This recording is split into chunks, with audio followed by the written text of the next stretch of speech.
We all know the hours and study and effort it takes to write a sermon, and then after you preach it, it seems like everything is gone and for naught. But that doesn't have to be the case. And so today on Practical Church Planting, we're going to give you 7 ways to get more mileage out of your sermons.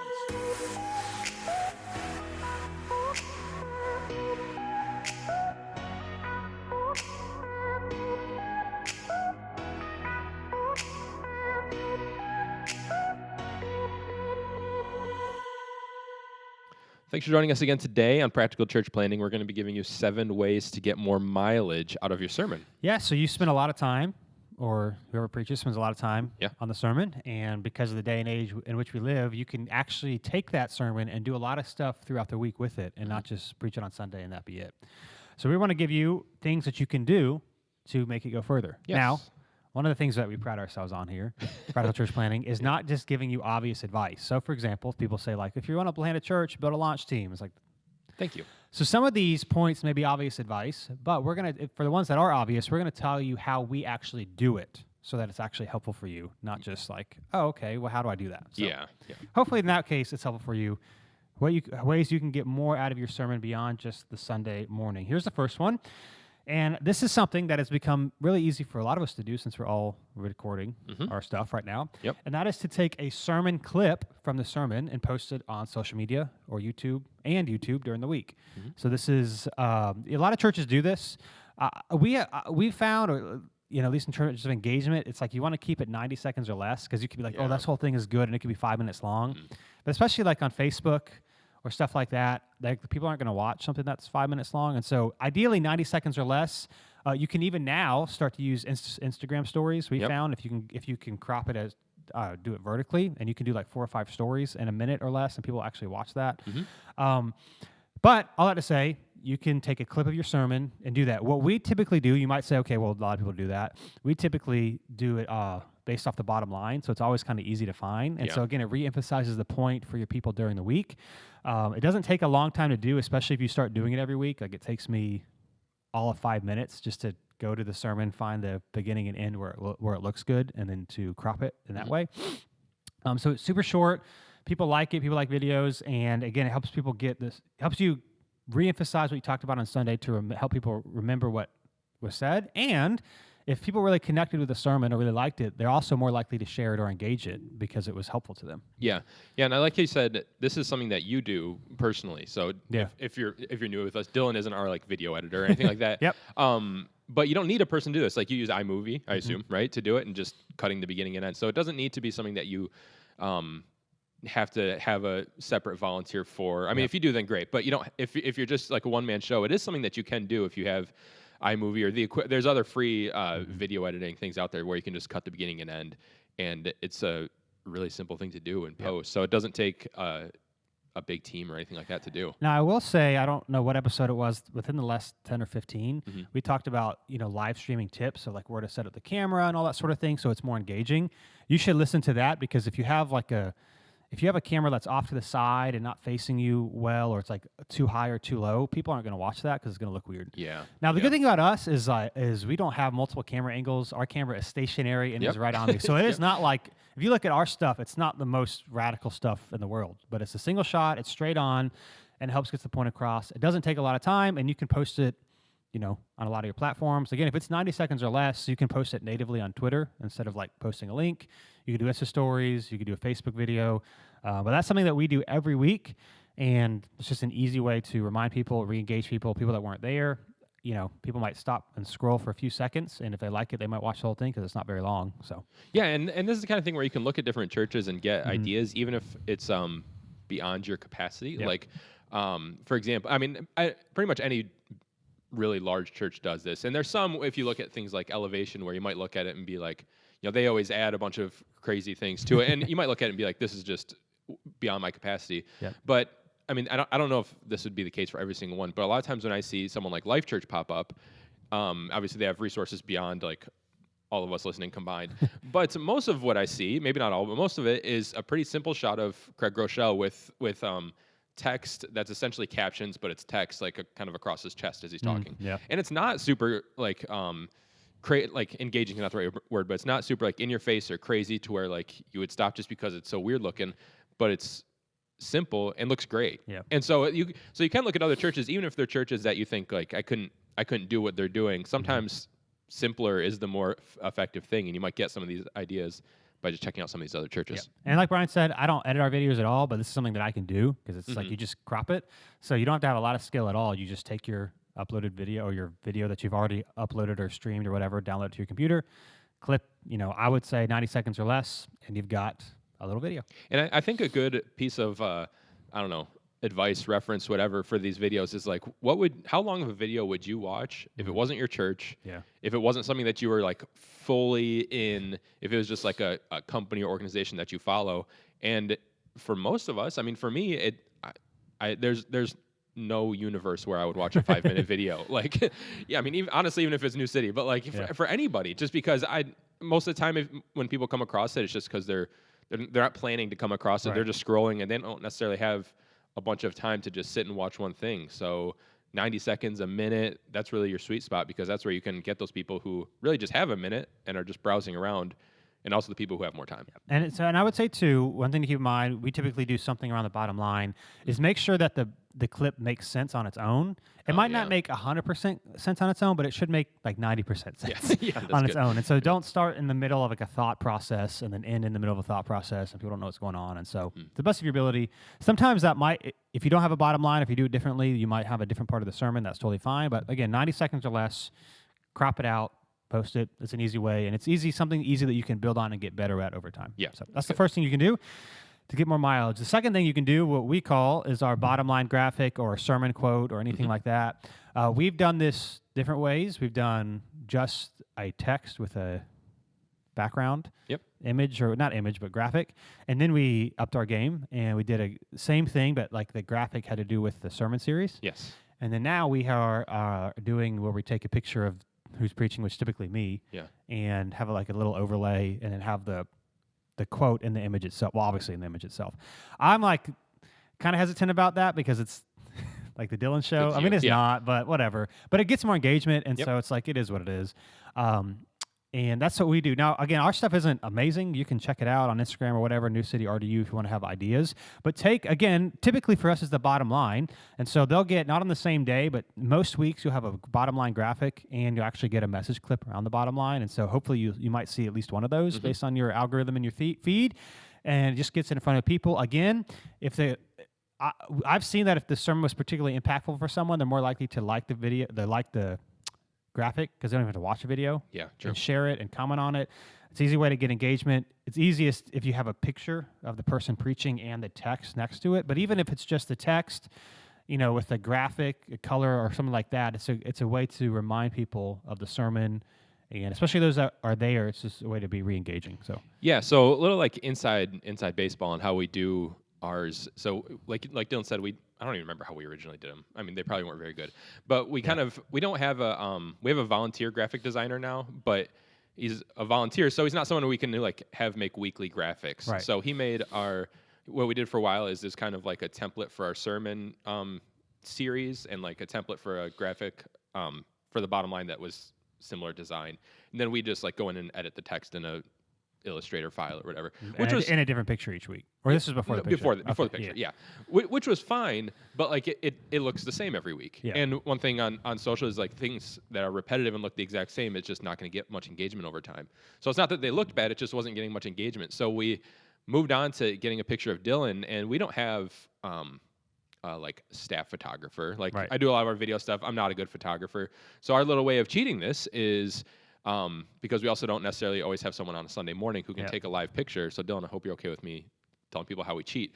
That's what this is for. But this is what you called inside baseball. That's right. That's right. So what we do is during the week, in fact, we're going to do one today after we're done filming this, is Dylan brings in a bunch of shirts and and he'll get up on stage and pretend to preach, and I'll film, and I'll film with our camera that we film the messages with.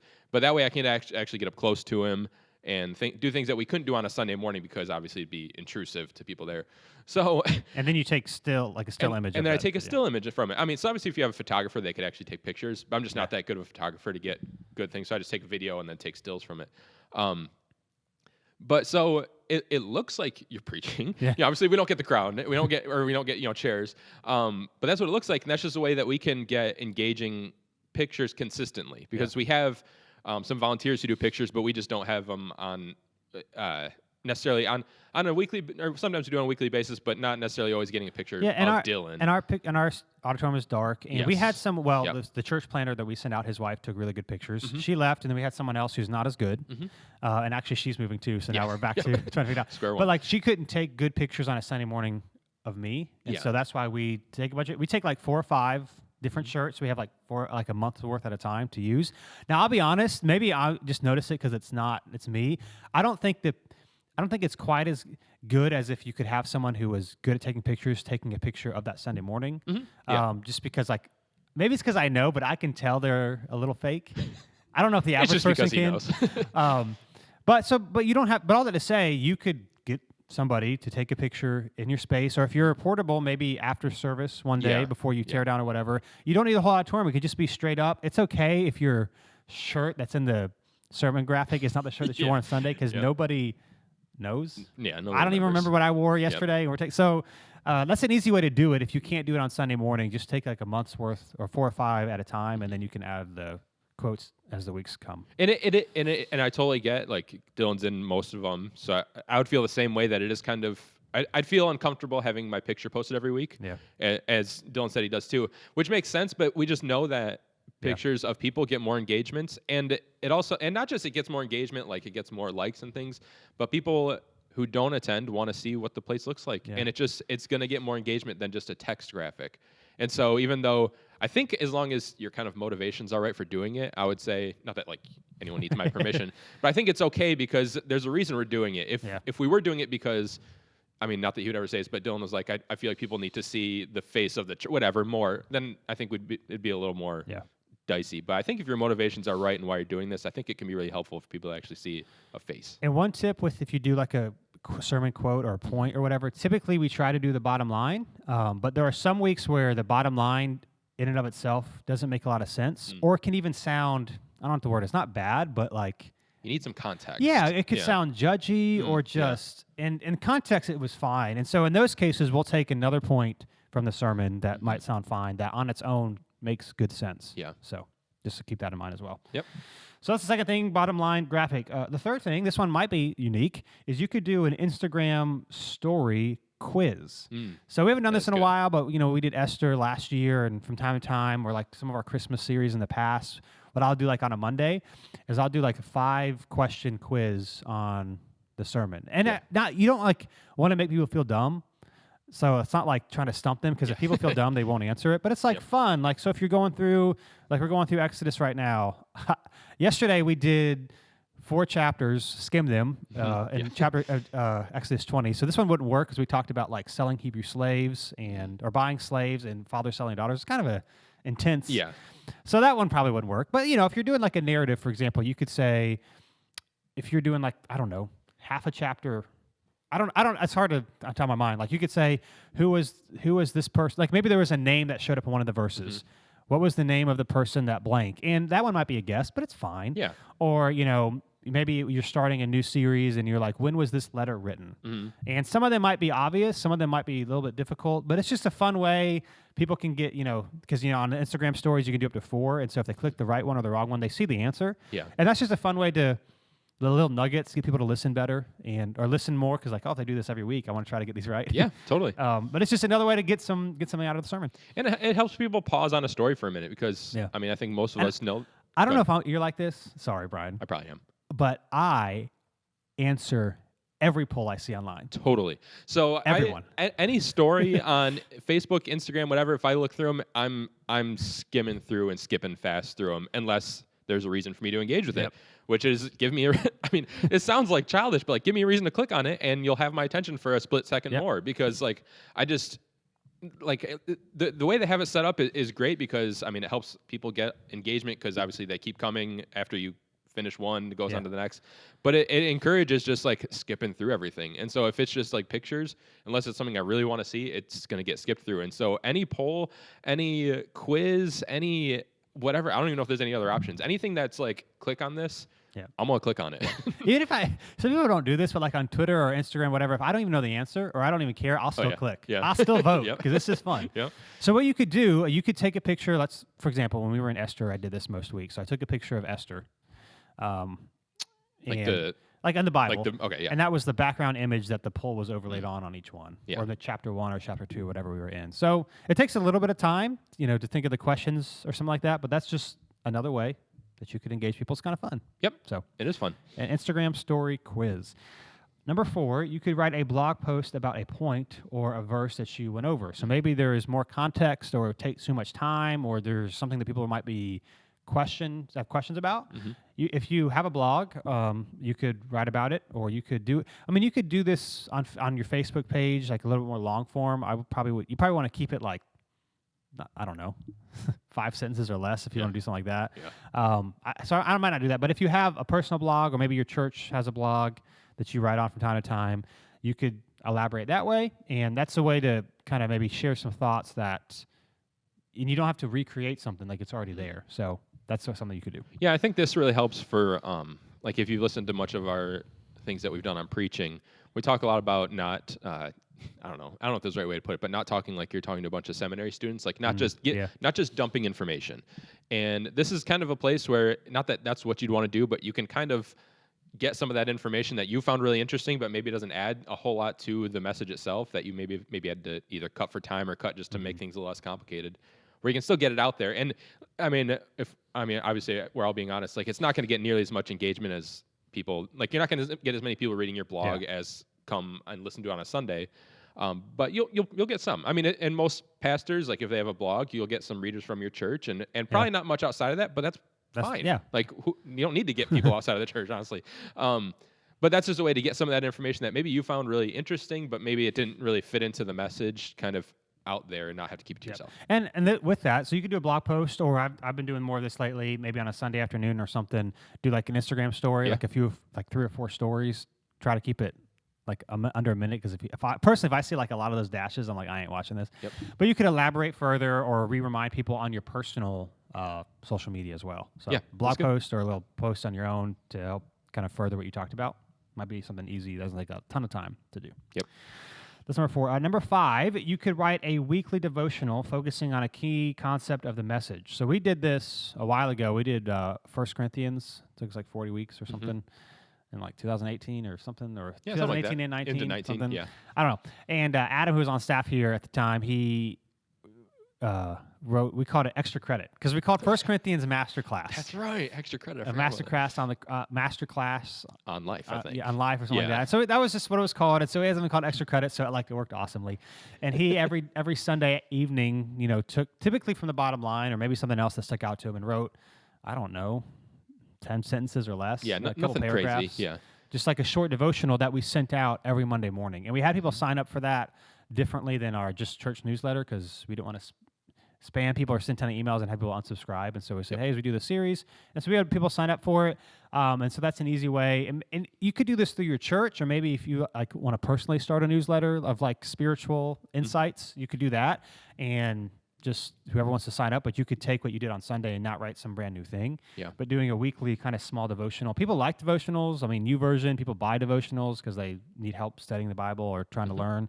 And so that's a somewhat easy way, again, of taking what you've already had, especially if you manuscript it at some point and you have it.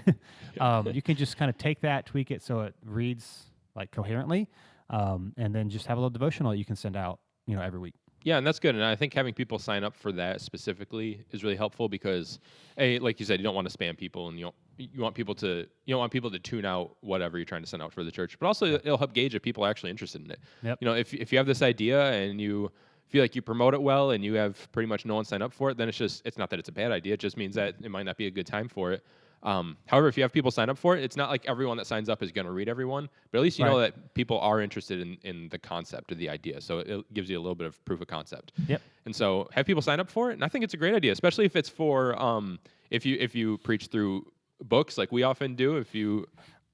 I think it's good to not just have people sign up for indefinite emails, but as we're going through X book, I'll be sending you a devotional for it. And that way you can study a little bit on your own or learn a little bit on your own as well.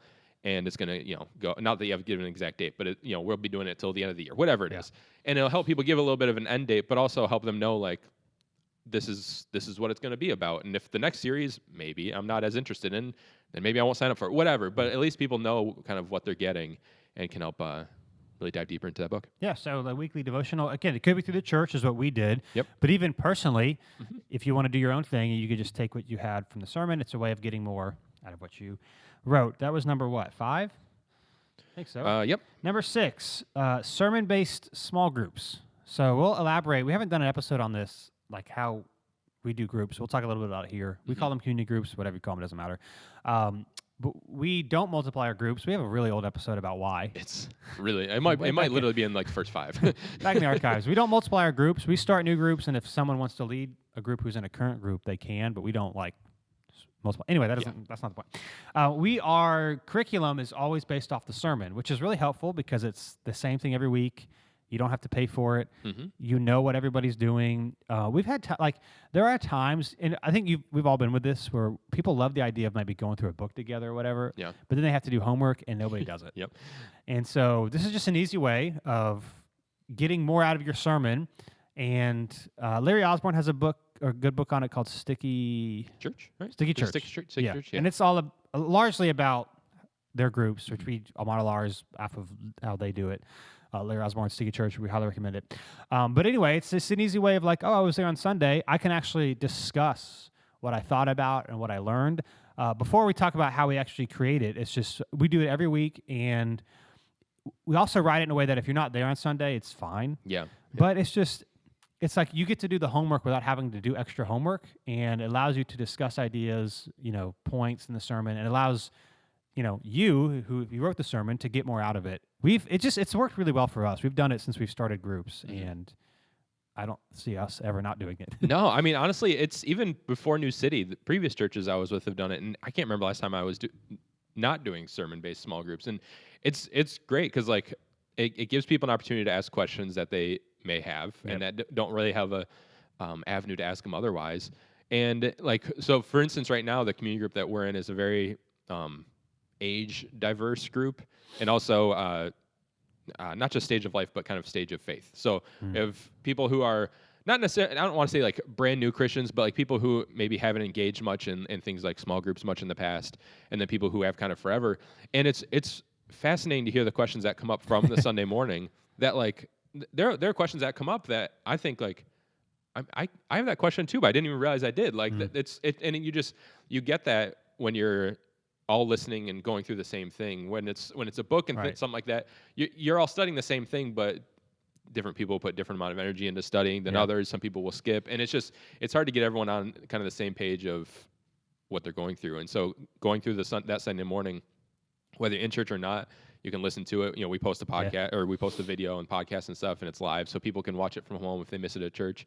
And it's really good, and I think has helped not just like me, but like I've seen it help other people who aren't as haven't been around church as long dive a lot deeper into messages than I think they would if they were just coming on Sunday. And it's also helpful too, as a side note, to give your leaders the guide every week so that they don't have to come up with something on their own, because people will be much more likely, I mean, there's different philosophies on groups, but they're much more likely to lead a group if they have to just facilitate it and not come up with it on their own. And so how it works, again, I preach every week, most weeks, and so I'm the one that typically does the guides. I actually don't enjoy them, but I do them in like 30 seconds. That would be amazing. Like 30 minutes is what I put on my calendar, and I'm like, I got to get this done in 30 minutes, and I almost always do. It can be tricky, like we're in the book of Exodus right now, and so that can be hard if there's a large amount of text. So how we structure it is typically try to do 6 questions with an ideal community group leader guide. Here's how it look. They read some part of the text, 2 questions, read another part, 2 questions, read another part, 2 questions, and that's how it would go. Yeah. And then on the last 2 questions, the main point is in the guide as well, and hopefully like the last question, whatever is talking about that point, so it gets people reminded.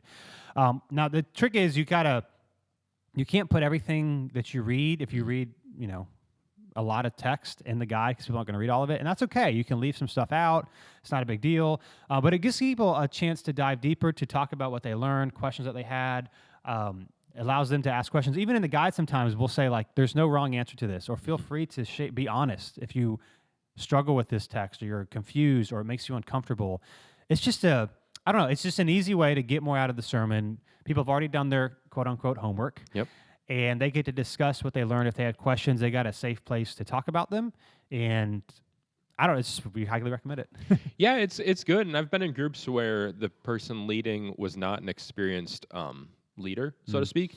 And it still goes really well because we give them all the questions. And I think like, especially like you mentioned at the time we're recording this, yesterday, which is Sunday, the previous Sunday, we went through a pretty difficult part of Exodus, like talking about buying Hebrew slaves and selling daughters and things like that. And to expect someone who's not super well versed to come up with questions of that's the week people would have like game night, you know?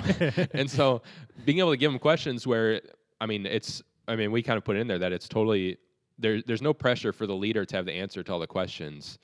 And so I've seen leaders that are not experienced at all being able to just facilitate and not answer every question, but being able to like even just respond that's a good question. I don't have the answer to it. It helps foster a conversation and it doesn't just kind of shut things down when there's a guide presenting to them instead of them having to write it on their own. Yeah. So anyway, sermon-based small groups, it's another way to get more of the sermon. We've always done it and we found it helpful. Yes. And the last but not least, number 7, is that you should store your sermons for future reference. Now, this is maybe pretty obvious today because we have a lot of cloud-based services, but the more you have, it's helpful for a ton of reasons. So for example, I use Google Docs, and we have like a sermon outline folder that we all have access to, because we do message collab. We've talked about that in other episodes. People get feedback, and then we have the sermon series folder within that, and then all the sermons within that folder of that series. Yep. And it's really helpful. What I do, I don't bring notes with me most weeks. I did yesterday because on Sunday. What I'll do is I'll not manuscript it, but I'll put it I don't know, maybe 2, sometimes 3 pages, typically about 2 full pages worth of notes that we'll go over Message Collab. And then the week of, I will kind of whittle that down to have an outline, and the outline is what's going to go on the sermon slide. So I see the sermon slides. It's not like it's all memorized. Yeah. The only thing I have with me on stage is my notes about the scripture verses. I'll put them in the actual Bible. But about a year and a half ago, I realized, so I'd have all these notes and everything, and then I would just have an outline, and then I would lose everything. Even though everything was on Google Drive so I could access it, I didn't have all my stuff. Yeah. And so if you do that, just a trick, if you don't preach with a manuscript, but when you're taking notes and stuff originally, you have a lot of stuff. What I'll do before, the Monday morning of that week, before I start to kind of reduce my notes and all that sort of thing, I'll copy everything and just put it below on the same document. I'll put it below what's the outline's going to be, so that in the future, if I have a question or what does this verse mean or what did I say, I could look at the outline. But if I want more detail, I can scroll down and say, what was I saying here? So that's really helpful for one. It's also really helpful. A second way it's really helpful is to reusing your stories. Yep. I would recommend, a lot of times we feel like we can't. You can. If it's been over a year, nobody remembers. Honestly, if it's been over 6 months, you could probably use it. Now, if it's really funny or really memorable, you need to wait some time. But you absolutely can use your stories. And so what I'll do sometimes is I'll be like, I have a story like this. I know I've shared it before. So I'll search it in the drive. Hopefully I get the wording right, which normally I do. And I'll be like, oh, this is the last time I shared the story. It's been a year, or it's been 2 years, or I've never shared it at New City. And so I can share it then. So that can be helpful too, to know when I can reuse stories and when I can't. But anyway, having them where you could use them for future reference is really helpful. Yeah, and that's the biggest thing we've noticed as a staff, because as we mentioned, we do a message collaboration every week where all the staff talks through an upcoming message, and it's been really helpful to be able to, as a staff, go back and search if we think hey, this story or I remember you telling the story how at some point I feel like it'd go here. We can search and find out when it was told to see if it would make sense to bring up again. Yep. Or I think I remember an illustration coming up for a similar point or something like that. We can look it up and kind of find it and see if it makes sense to use it again at this point or get more information about it, whatever. But it's really helpful as a whole staff to be able to have that to reference back to, instead of just, because there's been multiple times where we're I think you told this story before, and all this trying to remember, and one person may think it was forever ago, and the other one is man, I think it was just a few months ago. And so we have we can't figure it out until we can actually look it up and find it. And so it's just helpful to have to reference back to.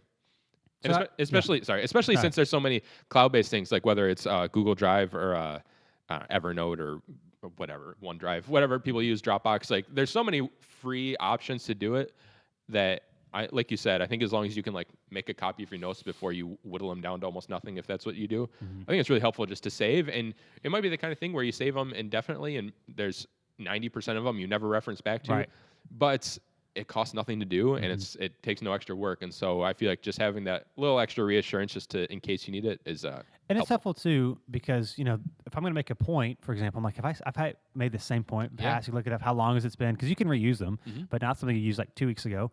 Especially when if you plan a couple weeks ahead, you can get confused like when you're saying what.